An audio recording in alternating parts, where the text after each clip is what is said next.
very warm and sultry welcome to Capital Sports 3.0. This, of course, is our European Championship football final preview. And, of course, we've been getting it right all along. Our semi-finals, we nailed down. The quarterfinals, we were pretty good. We were 2 for 4. Before that, in the round of 16, we really nailed it as well. So before I speak with the man of the moment, because we'll have Eastwood Cody on shortly as well, but before I speak with the man of the moment, this is what he had to say before England's semi-final with Holland.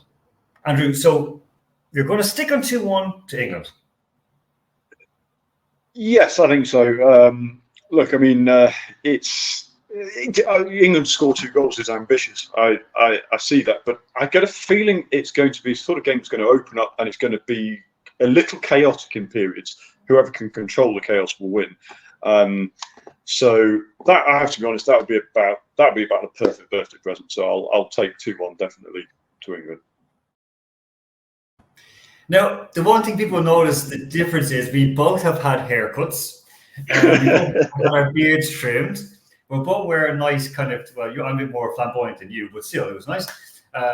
And Andrew, also, I didn't play the part where you also said about bringing Luke Shaw on the left wing would give a bit more wit, a bit more adventure. Now, Kieran Trippier did well, but he's very one-footed and he had to keep turning back inside all the time. He worked well with Foden, but just, again, it was just one of those things that it was, it worked for a while and then Holland started to catch them out. First of all, first question is, what were you thinking on your birthday when you were seeing your prediction coming through? How good did it feel?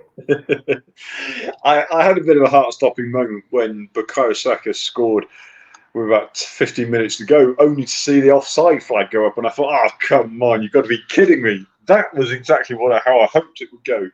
But Ollie Watkins' finish, I mean, that was just pure brilliance.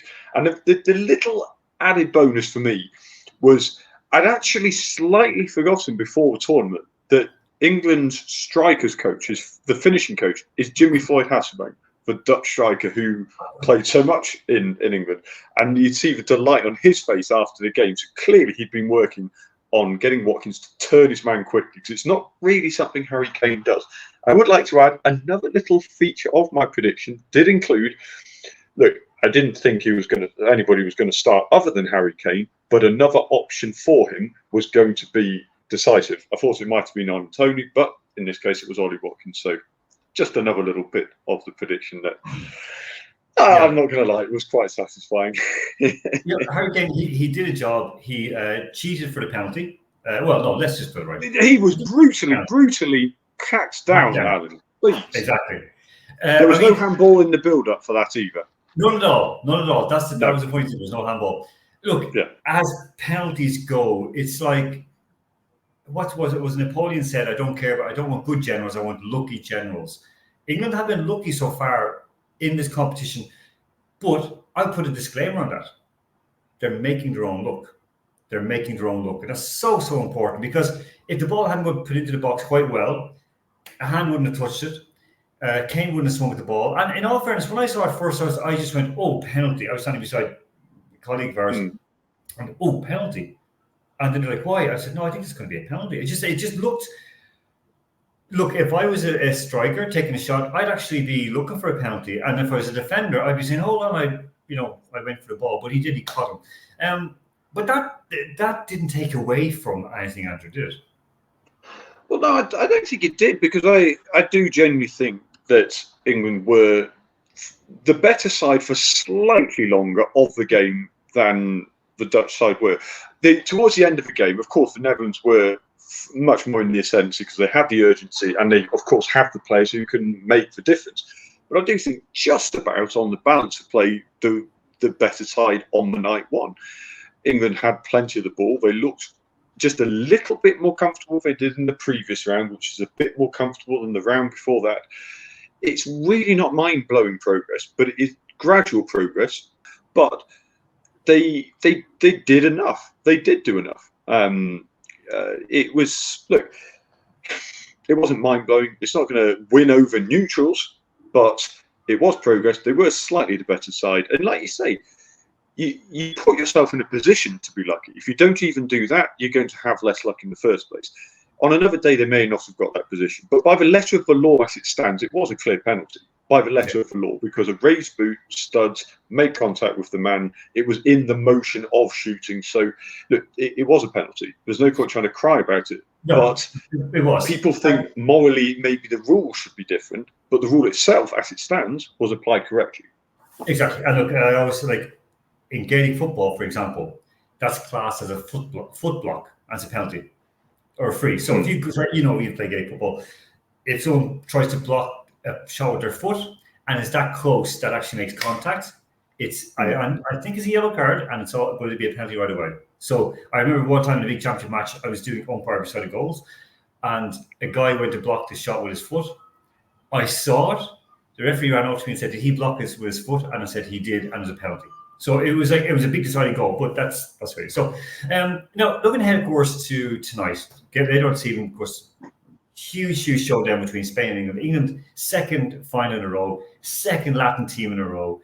Lost the last one on penalties, tragically at home Wembley. This time they're now in Berlin. They're looking for.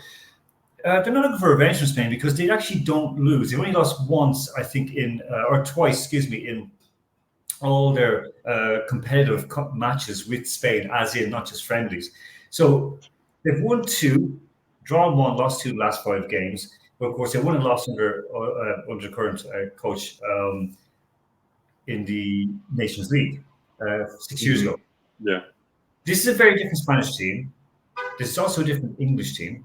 So the past is a past. So 14 wins, 10 losses, 3 draws in England's favour. Isn't going to be a whole lot, Andrew, tonight. How do you see it turning out, and do England have a chance to fulfil your prediction? Well, I mean, England do have a chance. They, not just because of the basic fact that they're in the final, but they do have enough options. And within this tournament, we've seen that they have played with a back 3, they've played with a back 4. And I just go back to the Kieran Trippier, Luke Shaw thing for a moment. I actually think that that Kieran Trippier will start this game, and it might actually be the right decision. But it's so delicate about getting that balance right between absorbing the pressure, being reactive or proactive. How proactive can you afford to be against a side like Spain, who can just tear through you if you show a moment's weakness? What I mean by the Kieran Trippier thing is, I can't remember which match it was, but Gareth Southgate did intentionally place him on the left, even when everybody else was fit, when Luke Shaw was fit at the time, 2 or 3 years ago, I think it was. And he said it very, very specifically because he wanted his stronger foot to cut out wingers, wide players coming inside. And that's precisely what Lamine Yamal does. He's their danger man. So what do you do when you play a better side, or any side for that matter? You try, at least in one area, to nullify their danger man. Lamine Yamal on the right wing, left-footed, cuts inside. He is lethal, but cutting onto Kieran Trippier's stronger foot as opposed to Luke Shaw's weaker foot could be one of the key features of the game. On the other hand, if you do that, it tells Spain you are reacting and hoping to block them out rather than take the game to Spain. I actually think it's going to come down to whether Southgate picks the right moment to switch things up and think, look, if Spain keep the ball a lot, they gain more confidence, they come forward, they're so heavy on their width, they will leave spaces.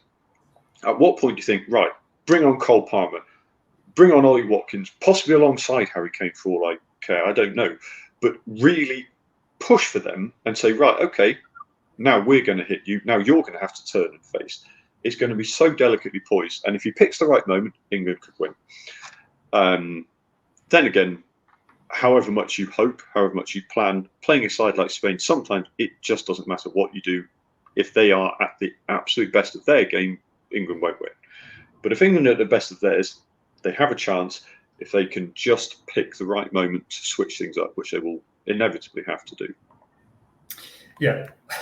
As you mentioned, it is a kind of case of, are you going to be reactive or are you going to be proactive? And I think that, Gareth Southgate seems to get that balance right, which I think is very, very good. It's a good sign for him that he does seem to get it working well. He can soak peak attacks up, or he can basically go on the attack, and we saw it against Holland. If you pick out two danger men from the Spanish team, okay, you mentioned the young fella who, might not be allowed to play in extra time due to the German laws on working after midnight if you're a child. Who would be your two, apart from him, which we know he's a danger man, who would be your two real worrisome players on the Spanish team?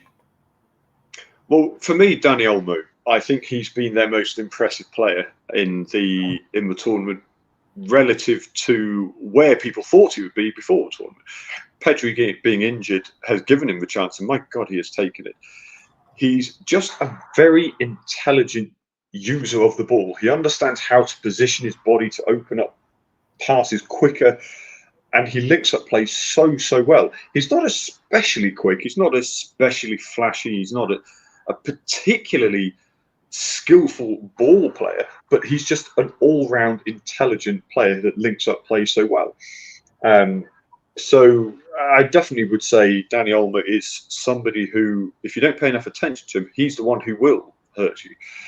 And I have to say Rodri as well in midfield. He's, for me, the best central midfielder. Not holding player, not number 10, not wishy-washy inside forward. Central midfielder. He is just so immaculate in virtually everything he does, including the slightly darker art side of the game. And look, I don't like it, but it is something that good sides do well. Fouling well is something he does so well as well. But his passing to find players, it's all very well having quick wingers if you don't have the passing to find them. And he just understands how players fit in. So those two in the middle are absolutely devastating in going back, the defending and attacking. So I'm worried about them, I will admit. So those two I would be wary of. Okay, before I ask for a result, I want to ask you just your quick reaction to this little bit of, you mentioned the dark arts. I think it's extremely appropriate. This is very much dark arts, and I've had a bit of a bump around with some Argentinian players when interviewing them about stuff like this. You can give a comment on that. Ils sont sur le terrain. Oh, ça c'était inutile.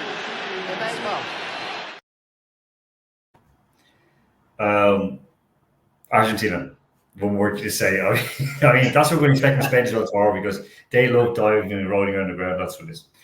Andrew, now, hand on heart, I backed England from the start. I think that they deserve to win with the crap that they've taken from their own media, who have been whipping up their own fans, and all these sweaty, out of shape gobshites who are writing in newspapers and commenting, and they're like going, "Oh, we should do this, we're this. Oh, give it a rest." So this is stick it up them. So call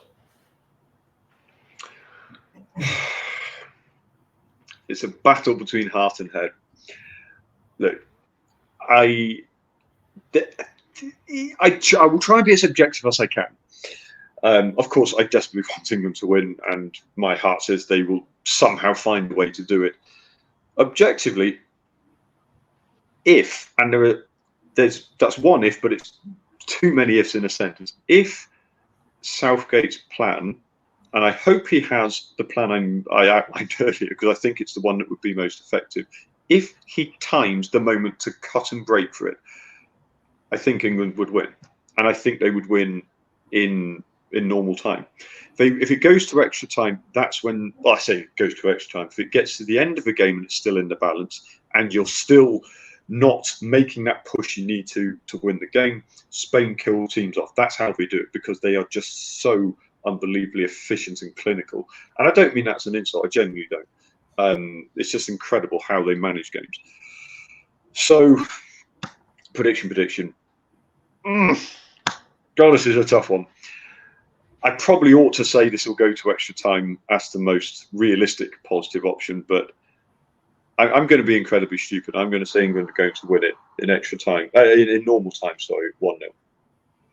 Okay, no, I think it's a decent call. I think it's fair as well, and you've been right so far. So let's see if it works. Okay, so enjoy the match later on today, and of course we're going to go now and speak with Eastholt. But before we do, we have a little one just to send Andrew off, partying, getting the blood pumped up, and getting the George's flag waving, and you know, getting tattooed before the game, the whole lot. So okay, so this is this is a banger. This is really, really good. You can stuff your, you know, 3 lines on a shirt out on the line to be washed and to be crapped on by crows. This is Fat Les and Vindaloo.